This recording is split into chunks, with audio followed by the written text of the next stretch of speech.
ان اشعار کے ساتھ ضلع بہرائچ کے بہت ہی مشہور و معروف عالم دین، بہت ہی معروف خطیب حضرت مولانا مفتی عبد الرحیم صاحب قاسمی دامت برکاتہ اللہ سے میں گزارش کرتا ہوں ان اشعار کے ساتھ میں متحد ہو کے ہمیں سامنے آنا ہوگا. ایک شعر پڑھتا ہوں، متحد ہو کے ہمیں سامنے آنا ہوگا، فرقہ بندی کی یہ دیوار گرانا ہوگا، فرقہ بندی کی یہ دیوار گرانا ہوگا.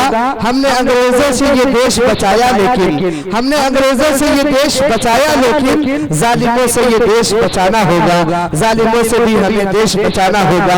انہی اشعار کے ساتھ میں ہمارے استاد محترم مشفق و مربی حضرت مولانا مفتی عبد الرحیم صاحب قاسمی. السلام علیکم ورحمۃ اللہ وبرکاتہ. وعلیکم السلام.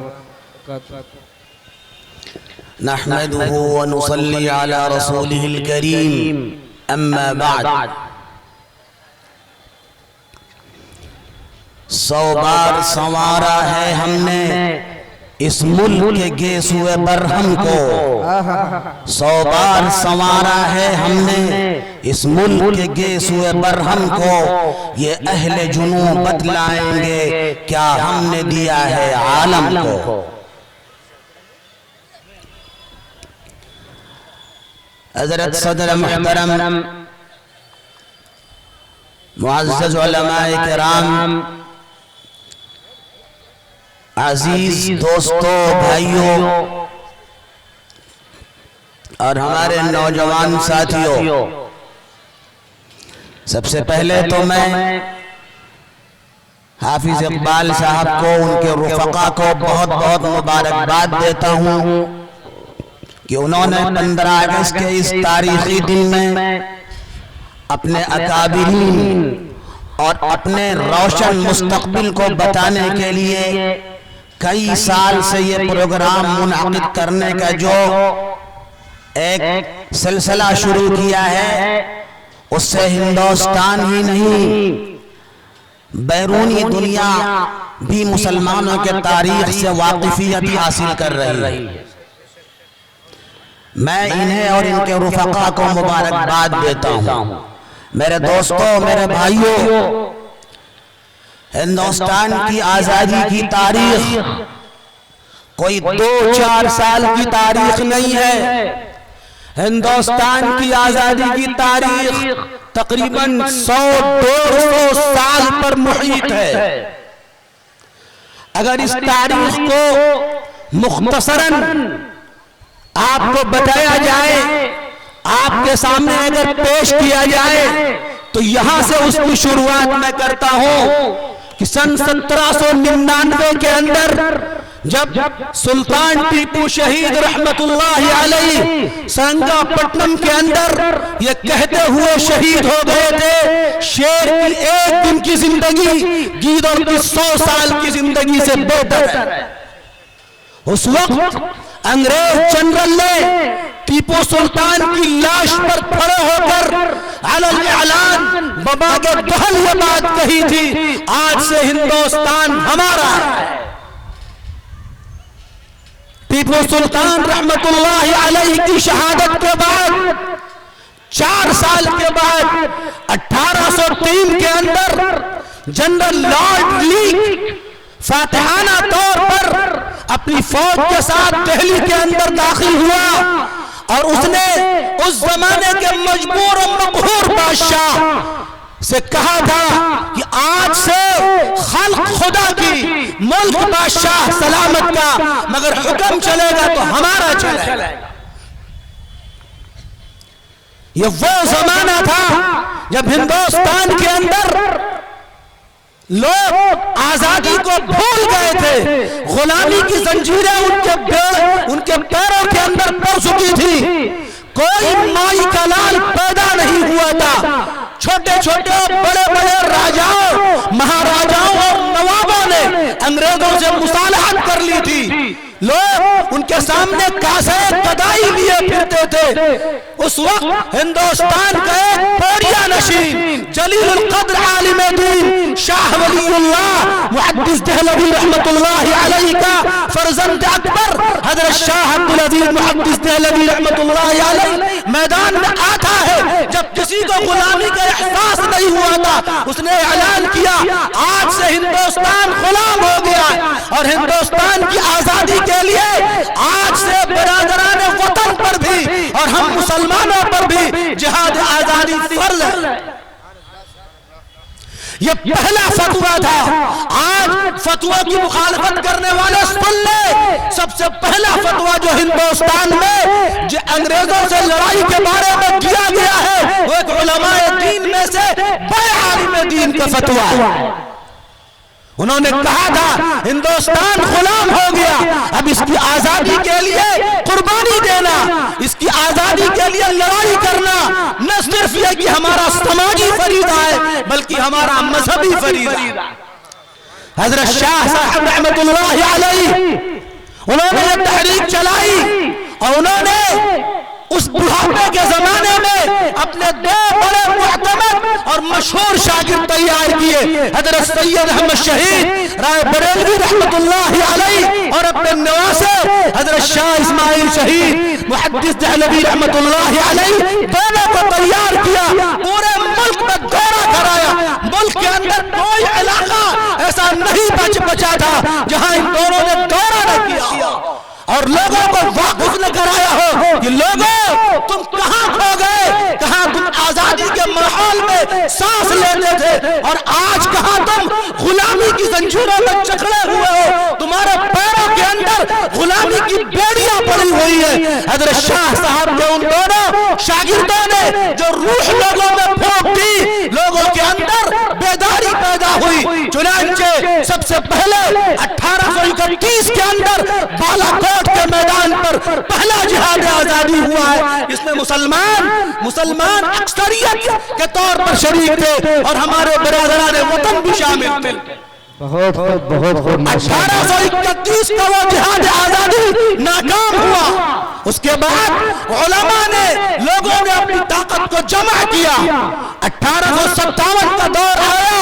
اس دور کے اندر ہمارے علماء دیوبند کے سرخیل مولانا محمد قاسم نانوتوی حضرت مولانا رشید احمد گنگوہی علیہ الرحمہ حافظ ضامن شہید مولانا احمد اللہ شاہ ابدالی بڑے بڑے علماء اس کے اندر شامل تھے. چنانچہ 1857 کا وہ جہاد بھی ناکام ہوا. لوگوں کی غداری کی بنا پر اس جہاد کو ناکام بنا دیا گیا اور انگریزوں نے ان مٹھی پر لوگوں کو قتل کر دیا. آپ کو اپنے بزرگوں کی تاریخ نہیں معلوم ہے. آپ کو یہ تاریخ معلوم ہونی چاہیے.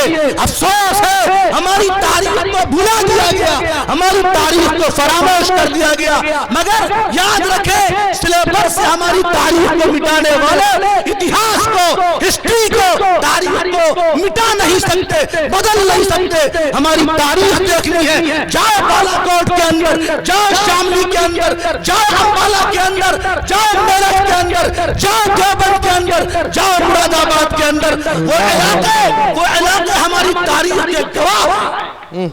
ہمارے خون کی فوارے ہمارے خون کی چھینٹوں سے وہ میدان لالازار ہو گئے. اللہ اکبر اللہ. 1857 گزر گیا اور آپ کو شاید نہیں معلوم پیشاور سے لے کر چاندنی چوک تک کوئی بھی دیو ایسا نہیں تھا جہاں کسی عالم دین کو پھانسی نہ دی گئی ہو کسی کو سولی پر لٹکایا گیا ہو.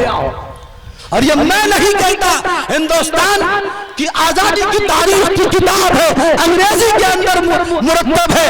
مسٹر ٹامسن نے لکھا ہے کہ ہندوستان کی آزادی میں جو رول ان بوریے پر بیٹھے والوں نے دیا ہے اس رول کو کبھی فراموش نہیں کیا جا سکتا.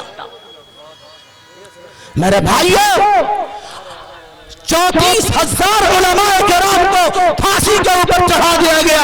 مگر افسوس ہے آج ہماری تاریخ کو مسخ کیا جا رہا ہے ہماری تاریخ کو مٹایا جا رہا ہے. مگر یاد رکھ ہم وہ قوم ہیں مٹنے والے نہیں ہیں. 100 بار کر چکا ہے امتحان ہمارا 100 بار کر چکا ہے امتحان ہمارا. آگے کا مصرع آسان نہیں ہمارے وجود کو مٹانا، ہم مٹ نہیں سکتے، ہماری تاریخ زندہ و جاوید ہے، ہماری تاریخ جا کے پوچھو میدانوں سے، وہ ہماری تاریخ کو بتائے گی۔ بہرحال مجھے تفصیل کا موقع نہیں، میں آگے چلتا ہوں۔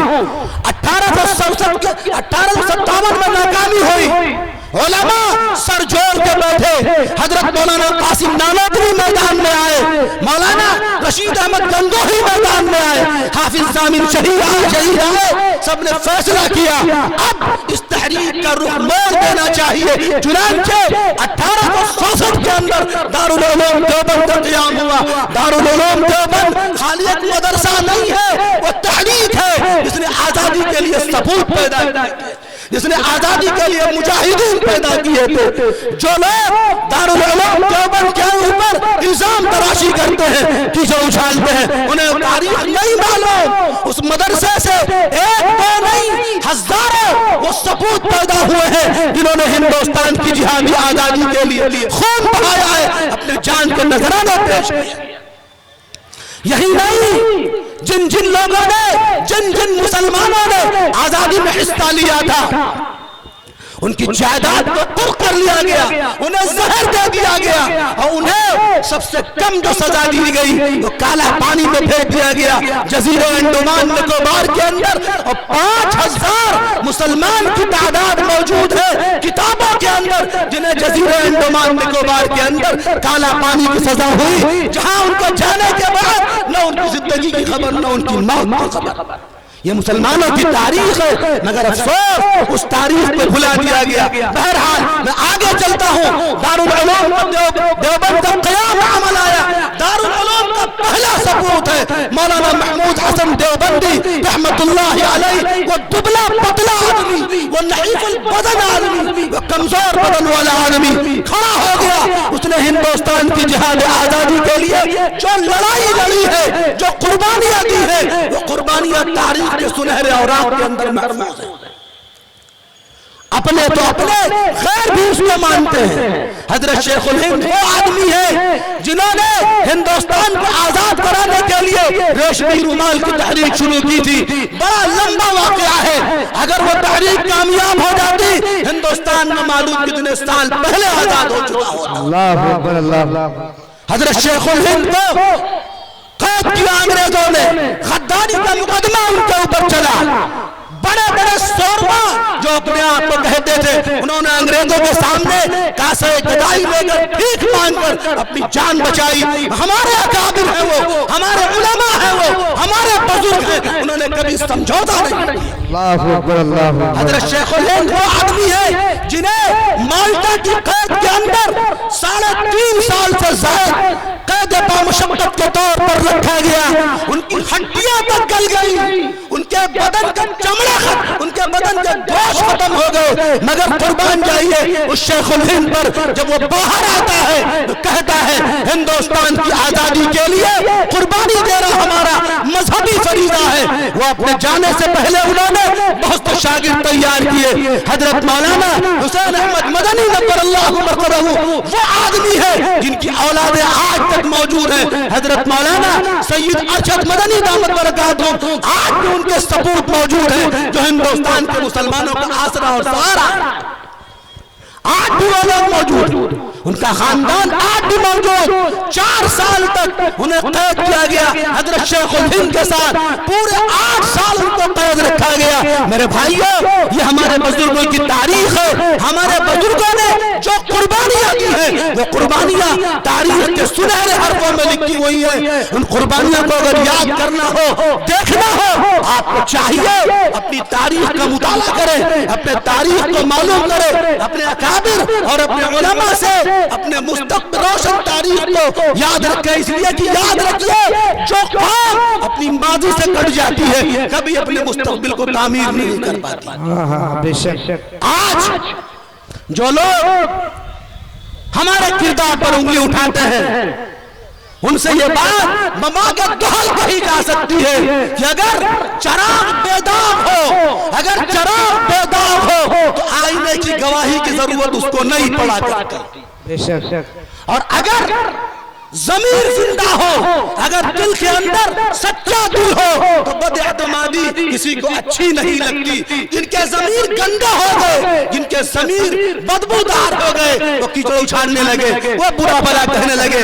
ورنہ ہندوستان کی تاریخ بڑی سنہری ہے، ہمارے اکابر نے قربانیاں دی ہیں، ان قربانیوں کے مقابلے میں کسی کی قربانیاں، میں بابا کے دہل کہتا ہوں، وہ قربانیاں سامنے نظر نہیں آتی۔ آئیے اخیر میں اس ترنگے جھنڈے کی جو علامت ہے، جو تین رنگ ہے، وہ تینوں رنگ ہمیں کوئی پیغام دیتے ہیں۔ جو اوپر والا کیسریا رنگ ہے وہ پیغام دیتا ہے اپنے اندر بہادری پیدا کرو، اپنے اندر ہمت پیدا کرو، تم ہمت سے کام لو، تمہیں بزدل نہیں بننا ہے۔ تم کس کی اولاد ہو؟ صدیق اکبر کی اولاد ہو، عمر فاروق کی اولاد ہو، عثمان غنی کی اولاد ہو، علی مرتضیٰ کی اولاد ہو، حسن حسین کی اولاد ہو، تم اکابر دیوبند کی اولاد ہو، علماء صادق پور کی اولاد ہو، تمہیں بزدل نہیں بننا چاہیے۔ اور بیچ والا جو سفید نشان ہے وہ اس بات کا پیغام دیتا ہے امن اور شانتی۔ ہندوستان میں امن اور شانتی یہی سب سے مقدم ہے۔ جو جہاں بھی رہے، ہم اپنے مدرسوں کے اندر امن سے رہیں، آپ اپنے اسکولوں میں امن سے رہیں، آپ بازاروں میں امن سے رہیں، آپ کالجوں میں امن سے رہیں، ہر آدمی اپنے اپنے مقام پر امن سے رہے۔ اور جو آخری نیچے والا حصہ ہے ہرا رنگ، وہ یہ پیغام دیتا ہے ہندوستان ہمیشہ ہمیشہ خوشحال رہے، سرسبز و شاداب رہے۔ ہندوستان کی سرسبزی و شادابی اسی کے اندر مضمر ہے۔ ہم مل جل کر رہے، ہم اتحاد و اتفاق سے رہے، ہندوستان سرسبز و شاداب ہو جائے گا، ہندوستان خوشحال و ترقی میں آ جائے گا، نفرت کا بازار ختم ہو جائے گا۔ لہذا آئیے آج کے دن ہم عہد کرتے ہیں، سنکلپ لیتے ہیں اور یہ وعدہ کرتے ہیں، اس آزادی